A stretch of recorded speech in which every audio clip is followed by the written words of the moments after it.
Nu er vi stået op, og vi har sovet godt faktisk. Det har været lidt varmt, men vi har aircondition, så det carry os. Nu skal vi ned og have morgenmad, så det får vi lige rated her om lidt. Noget morgenmad. Der er noget yoghurt, nogle boller af en eller anden slags. Så er der sådan en fin croissant her. Og brød, nogle roulader. Og en eller anden tærte af en eller anden. Nogle Nutella-roulade. Og det ser pisse tørt ud. Selv godt. Nu er det testtest på en Nutella-roulade. Sådan en har man altså ikke i Danmark. Så det bliver vildt det her. Jeg skal lige se den her. Jeg kan lige se snittet. Ja, det er ret voldsomt. Ja, vi går.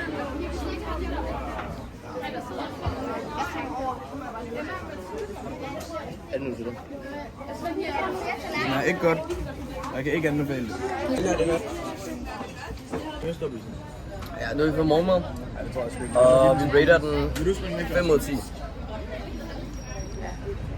Okay, så nu er vi oppe på værelset. Vi er klar til, at vi skal ud til byen og shoppe lidt. Så let's go. Så vi skal gå nu. Yes, nu er vi på vej ned og shoppe i hovedbyen. Og jeg tænker, at Centrum. ja, jeg tænker bare, at vi skal have nogle solbriller og et par shorts. Men mig, jeg kigger på hende, og så siger jeg, Halløj, lad mig sigte dig. Kom her, jeg skal sigte dig. For det er tid til at sigte dig. Så jeg vil lad mig sigte dig. For jeg sigter dig. Jeg gør det hele tiden. Sigter dig. Nu er vi ved metroen og venter på, at den kommer. Ja, nu er vi så i bussen, og så kører vi over til Toggaden. Når det hele det brænder, det er det mængde, ja. Fortæl mig, hvad vil du gøre? Ting jeg ikke sagde, jeg kunne fortælle. Jeg er ude, mens du derhjemme. Det gentag. Vi er ude at tjene på det hver dag. Men hvis jeg Vi kommer til byen, og nu skal vi ind og se, om vi kan lave noget heat. Og så skal vi mødes igen kl. 12.45. De to ordentligt to lort. I ved det. Vi skal ikke benægte. Vi gør det alle sammen. Original James Brown-stil. Jeg kigger på fugle. Hvorfor ikke? Når de sidder på dit... Ej, vi har lige været inde i den butik, der hedder New Order since 1983. Og det var nok noget af det mest fake tøj, vi har set. Der var ikke rigtig noget real tøj, det var bare noget fake. Det var ikke særlig godt. Men det er fint. Det er fint. Det er fint. Det er fint. Vi er Der er ikke super. briller. Skal jeg lige vise sagbriller? Okay. Vi har lige været inde i en parfumbutik. Ja, herinde. Der var en virkelig god mand, som der, jeg har lige haft en samtale med ham på 25 minutter. Og jeg har lige købt dem her. Jeg synes, den er ret stilig. Dem her. Ja, den her. Og Klarskov, han er altså bare en hante. Han er bare en håndbog. Brody var, han har altså også købt noget. Ja. Sådan der. Må jeg lige se dem?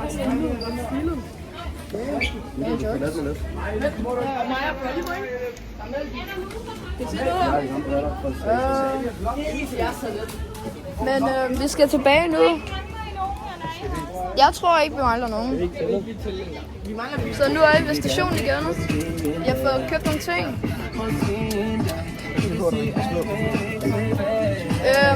Og nu skal jeg tilbage. Er der musik Vi har noget frokost, når vi kommer tilbage. Ja. Vi laver lige talestest på det, så... Nu er vi ved frokost. 3, 2, 1. Så det er legit. Der er ikke mere pizza, så det er sådan noget focaccia-brød. Også 2 stykker brød. Vi må ikke spise salaten deroppe, fordi det blev vasket i hvad det hedder, vandhanevand, som der vi ikke må drikke. Det er hedeligt op, fordi vi har hørt, der kom noget pasta, det vi fik i går til aftensmad. Så er der noget vandmelon og et grønt æble, vi lige har fået os. Vi ser her. Nu har vi lige fået noget pasta, som I kan se. Så det er lidt lækkert, lidt mere bedre. Det er bedre i hvert fald, end det, vi allerede har fået. Så det er fedt. Jeg synes, maden til videre i starten, så var det ikke særlig godt, men pastaen har været rigtig god.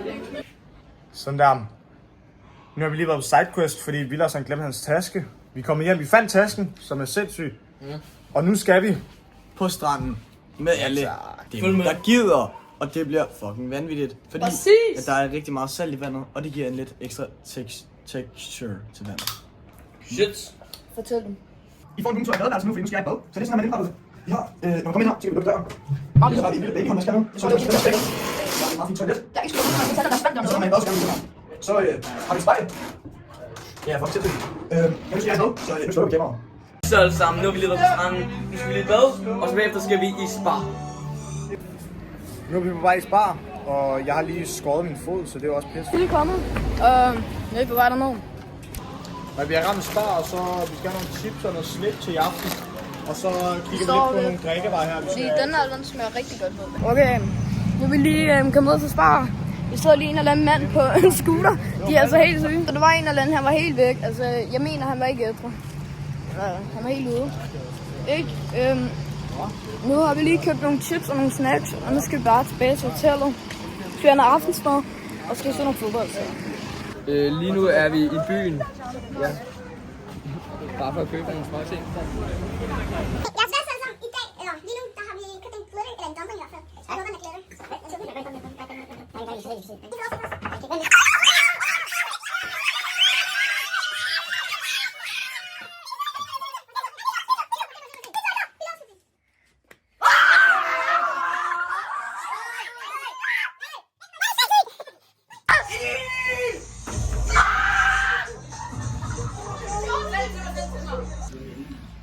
Ser du der, at vi er på værelset, og vi slapper lidt af nu, fordi at der er nogen af os, der skal over og springe lidt senere, så vi skal lige få gang i benene. Vi skal ud i out in the city, så vi slapper lige af og får restitueret lidt. Altså, i dag skal vi spise dem her med, ja, dem skal vi spise. Hvad er det? Hvor smager det? Hvad er det? Prøv at se en Vigos cheeseburger. Se en Vigos cheeseburger. Viggo, må jeg lige se det der cheese? Det er ost. Nej, virkelig. Ja. Det er fandme lang ost. 5, 4, 3,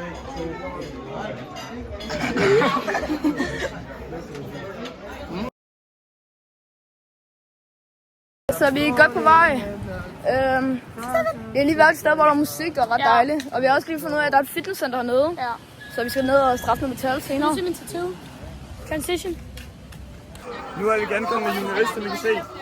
Og nu skal vi tage bussen hen til opvisningsskolen. Nu er vi nede ved pladsen. Og vi kan høre, at stemningen er helt i top. Præcis. Og vi skal snart til at lave noget opvarmning. Vi er desværre en halv time forsinket, så der går lige lidt. Men der kommer snart en update. Og vi har fundet ud af, at der er livestream, så det er pisse fedt. Hop lige ind og følg med. Der er livestream. Livestream kommer på om 3, 2, 1. Den er sådan sat af, der kigger i hånden. Okay, vent, vi tager det. Så har vi ramt bussen og er på vej i hotellet, og så er det bare på hovedseng. Halløj. Jeg har været alene på hotellet et stykke tid, fordi nu de andre gutter er lige kommet tilbage. Fordi de har lige været oppe med juniorist. Jeg mener, de ikke er lavet. Fordi det kunne få lov til, men det gør jeg sgu ikke lige. Jeg vil godt ud til noget gymnastik, så jeg kommer lidt tidligere med dem. Så nu skal vi til at sove. Og du har fandme bare siddet og spist chips. Ja, det har. Tykke dyr. Okay. Så Alexander her. Ja. Vi er på vej ned til morgenmad. De andre. Otto, han skal have solcreme på. Han er nok stadig oppe til solcreme på. Det er langsomt. Og Elliot, han er i gang med at hælde noget vand til os. Og morgenmaden står egentlig på det samme, så jeg tror ikke, jeg kommer til at finde så meget af det. Ja. Så bare. Yes, vi har lige fået morgenmad, så nu skal vi ned til scenen og springe. Og øve vores opgave.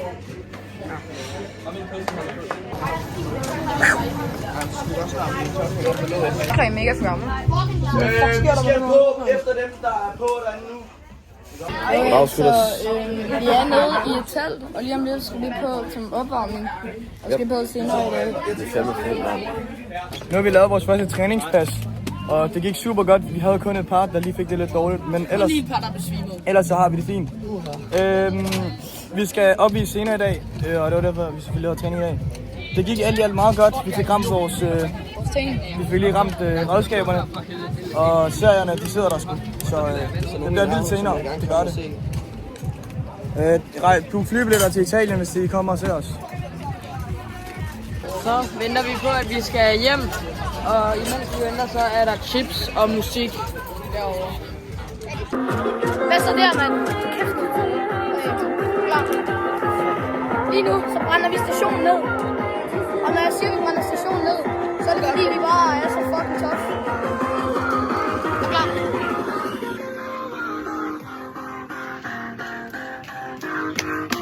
Weißt du Deutsch? Nein, ich spreche danske, man.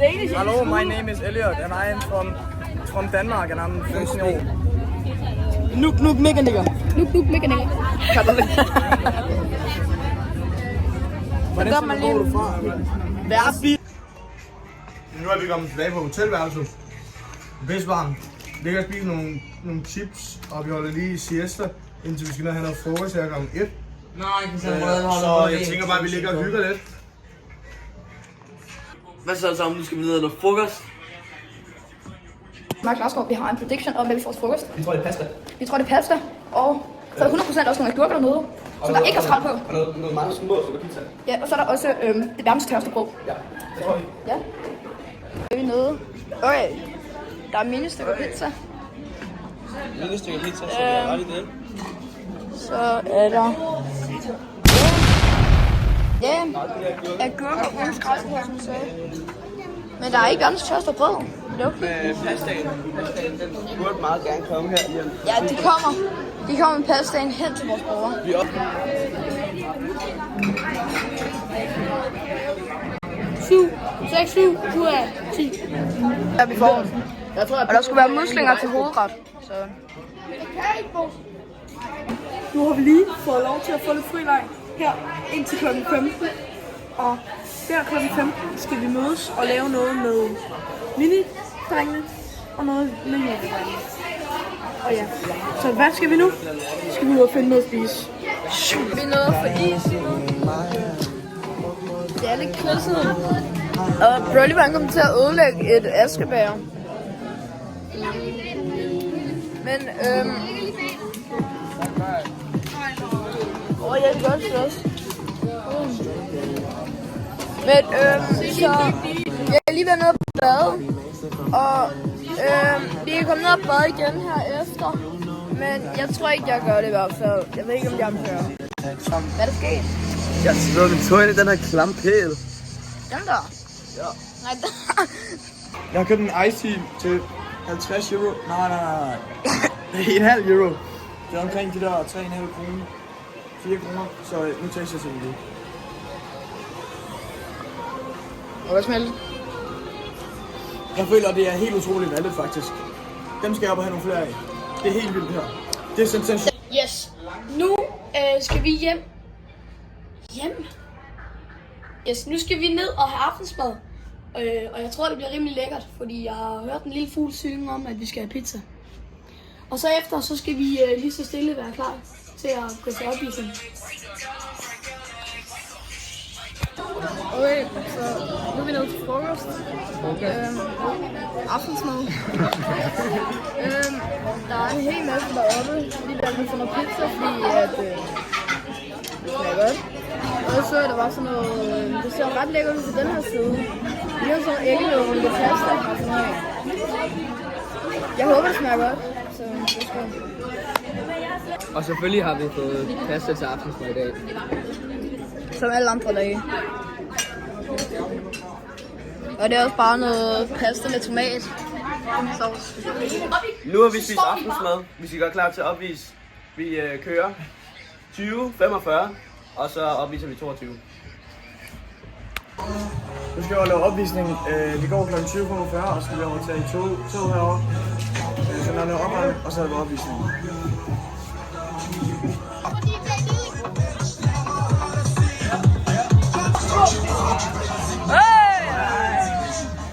Og nu er vi kommet frem til, hvor vi skal opvise. Nu lige om lidt går vi i gang med noget opvarmning, og så skal vi opvise. Det bliver pissefedt.